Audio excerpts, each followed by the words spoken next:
al Bocanord per presentar-nos tots. Cristina. Bona nit a tots. Abans de continuar amb aquesta presentació, ens presentarem a nosaltres mateixos, el David, que el tenim aquí com a tècnic, el Carles, que s'està gravant ara mateix, l'Israel, el Miqui i la Laura, que estan com a tècnics, i l'Alba i jo mateixa, la Cristina, que aquí intentarem fer les primeres entrevistes de la nit.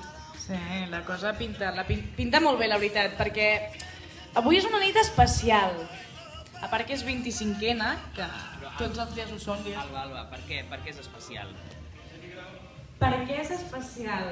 Home, a veure, aquí debe haver un redoble de tambores o algo para... On està aquest redoble? Comencem la segona marató de Boca Ràdio. Sí, jo només he viscut aquesta. Bueno, un fort aplaudiment, no, sisplau? Si supera que l'hacemos nosotros, el aplauso. Doncs això, ens esperen 24 hores d'allò que ens agrada tant.